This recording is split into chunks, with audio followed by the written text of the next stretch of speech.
नाजायज़ एक्शन है जो हमको कंडेम करना चाहिए, बिकॉज़ किसी भी देश की सॉवरेनिटी को आप इस तरीके से इसको वायलेट नहीं कर सकते। और अगर अमेरिका का स्टैंड हमने अगर यूक्रेन में भी देखा, यूक्रेन में भी जब रशिया ने अटैक किया था यूक्रेन को, तो उस टाइम पे अमेरिका ने सेम टर्म्स में रशिया को कंडेम किया था और उसके ऊपर सैंक्शंस लगाए थे कि आप इस तरीके से कोई भी कमजोर देश के ऊपर हमला नहीं कर सकते। तो आज अगर हम इसको अमेरिका के एक संदर्भ में देखें कि अमेरिका ने ये क्या किया, तो आई थिंक कहीं पर भी कोई इंटरनेशनल लॉ भी, अगर हम जो स्टूडेंट्स हैं जो स्टडी करते हैं इंटरनेशनल लॉ, अगर वो भी इसको स्टडी करेंगे तो this violets the international law. तो इसको, ये तो एक पहलू हो गया। और फिर जियो पॉलिटिकल इसके रेपरकशंस क्या है वो बहुत ज़्यादा है, और जो उसके बारे में बहुत कम लोग चर्चा करते हैं। बिकॉज क्या होता है कि एक रूल बेस्ड ऑर्डर को अगर आप ब्रेक करते हो, और ख़ास तौर पे इस तरीके से, तो वहाँ पे साउथ अमेरिका में और उस कैरिबियन के रीजन में और भी कंट्रीज़ हैं जो आज अपने आप को वल्नरेबल महसूस कर रही हैं।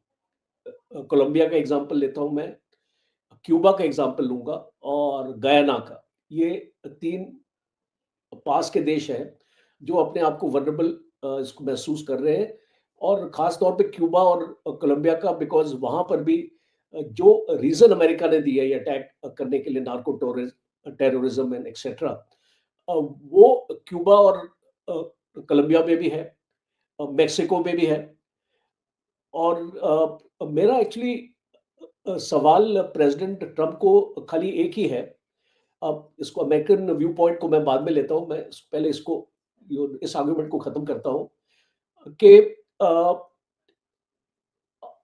ये अगर डोनाल्ड ट्रंप इतने थ्रेटन हो रहे थे कि एक नार्को टेररिज्म फैलाया जा रहा है, एक माफिया है वेनेजुला में जो अमेरिका के अंदर ड्रग स्मगलिंग करता है, और कार्टल्स हैं, ड्रग कार्टल जो अमेरिका के अंदर भी हैं, और उनको ये मजबूत करता है, इसलिए हमने ये एक्शन लिया है। मेरा एक सवाल है प्रेसिडेंट ट्रंप से कि आप एक इतने शक्तिशाली देश है, आपका बॉर्डर है, ये आप इनको बॉर्डर पे क्यों नहीं रोक सकते? अगर अगर आपको लगता है कि ड्रग ट्रैफिकिंग हो रही है, तो ये इसको अमेरिका के अंदर कैसे हो रही है, बॉर्डर के थ्रू कौन आ रहा है, स्मगलिंग कहाँ से हो रही है, और इसमें कौन लोग इन्वॉल्व है? तो आई थिंक ये एक अमेरिका की सिक्योरिटी का भी सवाल है कि आप अगर सोचते हैं कि ये इतना बड़ा थ्रेट है, तो आपने इस थ्रेट इन बीइंग को अमेरिका के अंदर कैसे आने दिया? अब एक अमेरिकन पॉइंट ऑफ व्यू ये है कि ये जो नार्को टेररिज्म की बात हो रही है, ये एक नैरेटिव प्ले है। ये एक्चुअल रीजन, इसको रीजन अगर आप देखें, तो एक मनरो डॉक्ट्रिन 2.0 है अमेरिका का। और अगर खास तौर पे इस डॉक्ट्रिन को कुछ महीने पहले ट्रंप ने अमेंड किया है। ये बहुत पुराना डॉक्ट्रिन है, 19th सेंचुरी का इनका डॉक्ट्रिन है। जो अभी जो डॉक्ट्रिन सामने आ रहा है, वो इसको ये बताता है कि वेस्टर्न हेमिस्फीयर का जो एरिया है, जिसको हम साउथ अमेरिका और ये कैरिबियन वगैरह, ये सारे एरियाज अपने शामिल हैं, जिसमें कोलंबिया आ जाता है, ब्राजील आ जाता है, ये आपका वेनेजुला आ जाता है, तो इस तरीके के देश आ जाते हैं। अमेरिका बहुत सेंसिटिव है कि अगर कहीं पर भी कोई एक्सटर्नल इन्फ्लुएंस वेस्टर्न हेमिस्फीयर में होती है, तो अमेरिका उसके अगेंस्ट एक्शन लेगा। ये इस डॉक्ट्रिन में लिखा हुआ है। और अगर उसकी नेशनल सिक्योरिटी को वो थ्रेटन करता है, तो साफ बात है कि अगर वेनेजुला में अगर आप देखें, और जो इससे इसको पहले भी जो गवर्नमेंट थी, और पिछले 2 डिकेड से एक एंटी यूएस स्टांस रहा है यहाँ पे वेनेजुला में, और चाइना, रशिया और ईरान की तरफ झुकाव रहा है। और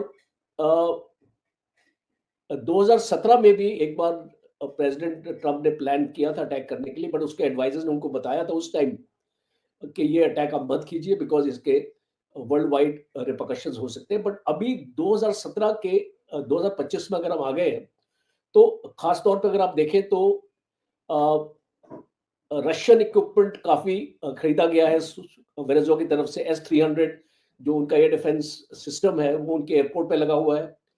चाइना के HQ-9 air defence radars Venezuela के लगे हुए हैं, और पूरी रशियन आर्मी वेनेजुएला ट्रूप्स को ट्रेन करती है, और रशियन आर्मी के मिलिट्री एडवाइजर्स भी वेनेजुएला में काम करते हैं। चाइना का इसको रशिया का तो एक स्ट्रैटेजिक पॉइंट ऑफ व्यू से हथियार, ट्रेनिंग वगैरह उस टाइप का इंटरैक्शन था, बट चाइना का इकोनॉमिक इंटरैक्शन था।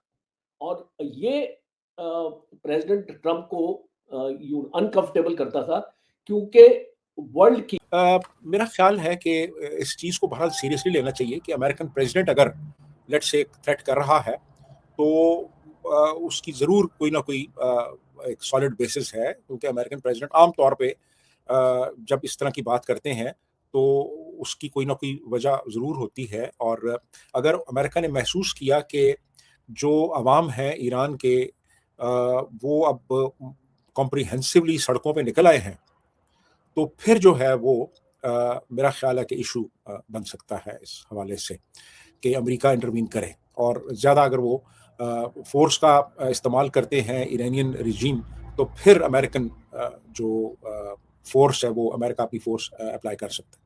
जी बिल्कुल ऐसा ही है। लेकिन सर अगर हम एक बात और यहाँ पर अगर हम डिस्कस कर लें, वो ये कि अभी आपने देखा रिसेंटली डॉक्टर जयशंकर की मुलाकात हुई पाकिस्तान के नेशनल असेंबली के स्पीकर साहब से, अयाज सादिक साहब से, सॉरी अयाज नाइक साहब से, मैं तो उनका नाम मिक्सअप कर जाती हूँ, सादिक और नाइक में, ख्याल सादिक, अयाज सादिक साहब से। तो उसके बाद जो है वो डॉक्टर जयशंकर का स्टेटमेंट आया और उन्होंने कहा कि जी ये जो पाकिस्तान के बारे में उन्होंने कहा कि एक बुरा पड़ोसी है पाकिस्तान के लिए, उन्होंने ये स्टेटमेंट भी दी है। तो आपको लगता है कि वाकई में इस बात पे खैर पाकिस्तान में बड़ा रिएक्शन आ रहा था, बड़े जो लोग मीडिया में बात करते हैं वो कह रहे थे जी ऐसे कैसे उन्होंने कह दिया। तो आपके ख्याल से क्या वाकई में पाकिस्तान एक बुरे पड़ोसी के तौर पे है अपने तमाम नेबरिंग कंट्रीज के साथ? मेरा ख्याल है जी हमें अपनी जो फॉरेन पॉलिसी है ना उसको एक दोबारा से रिवाइज करने की ज़रूरत है। और देखिए आज का जो दौर है ना वो रीजन्स का दौर है। रीजन्स आपस में कोऑपरेट करते हैं और प्रोग्रेस करते हैं। इंडिविजुअल कंट्रीज उस तरीके से प्रोग्रेस नहीं करती, वो आपको इंटीग्रेट होना पड़ता है अपने उस रीजनल फ्रेमवर्क में और फिर आप प्रोग्रेस करते हैं। इस वक्त हमारे तल्लुकात इंडिया के साथ भी ख़राब है, अफगानिस्तान के साथ भी ख़राब है और ईरान के साथ भी अच्छे नहीं। बाकी चाइना के साथ और अमेरिका के साथ हमारे तल्लुकात किस नहज पे जा रहे हैं और हमने दोनों को कैसे बैलेंस करना है। और फिर यहाँ पे जो इस वक्त सऊदी अरेबिया और यूएई के जो इस वक्त सिलसिले हैं उसमें हमने क्या रोल प्ले करना है।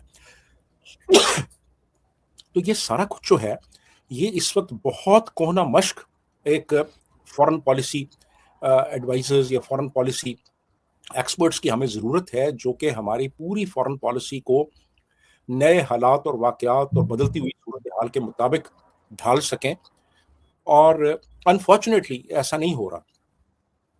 हमारी फॉरेन पॉलिसी कौन बना रहा है, किसके हाथ में है, बज़ाते खुद ये एक सवालिया निशान है। तो मेरा ख्याल ये है कि ये बहुत ज़्यादा इस वक्त हमें ज़रूरत है एक रिव्यू करने की, रिविज़िट करने की अपनी फॉरेन पॉलिसी, और इस पूरे रीजनल फ्रेमवर्क में हमने कैसे आगे चलना है और सुपर पावर्स के साथ हमारे तल्लुकात की क्या नौयत होगी, चाइना के साथ क्या होगी, इस पे हमें बहुत शिद्दत से गौर करने की ज़रूरत है। जी सर हमारे यहाँ तो आजकल टीवी चैनल्स, कल मैं देख रही थी एक दो, तो वहां पर तो एक बिल्कुल ही नया वर्ड जो मैंने कभी नहीं सुना वो इस्तेमाल किया जा रहा था, हो सकता है कभी किसी ने सुना हो, मिलिट्री डिप्लोमेसी। तो टीवी चैनल्स के जो एंकर्स थे वो कह रहे थे जी पाकिस्तान जो है वो मिलिट्री डिप्लोमेसी लेकर चल रहा है। तो ये मिलिट्री डिप्लोमेसी क्या होती है? देखिए जी, मिलिट्री डिप्लोमेसी ये है कि मिलिट्री पावर को एक टूल ऑफ फॉरेन पॉलिसी इस्तेमाल करना। तो अब जब आप मिलिट्री पावर को इस्तेमाल करते हैं तो वो कोई इफेक्टिव वो एक टूल नहीं होता। हेलो दोस्तों, स्वागत है एक बार फिर से हमारे नए चैनल हिंदुस्तान टॉक में। दोस्तों अभी तक हमारे चैनल को अगर सब्सक्राइब नहीं किया है तो अवश्य कर लें। ऐसी लेटेस्ट न्यूज़ हमारे चैनल पे आपको हमेशा अपडेट होती रहेगी। दोस्तों लेटेस्ट अपडेट में ये सामने निकल के आ रहा है कि जो वेनेजुएला पर अटैक हुआ है तो उसमें चीन ने जो अमेरिका से काफ़ी सारी बातें की हैं और वेनेजुएला के जो राष्ट्रपति हैं जो निकोलस मादुरो और उनकी पत्नी को तुरंत रिहा करने की चीन ने मांग की है, ये चीन बोल रहा है। और दोनों के बीच में अमेरिका की हिरासत में हैं ये दोनों लोग। अमेरिका ने अभी इनको कहाँ बंधक बना के रखा है इसका भी किसी को कुछ पता भी नहीं चला है। तो ये अमेरिका की क्या साजिश है और अमेरिका इस पर क्या प्रतिक्रिया आने वाले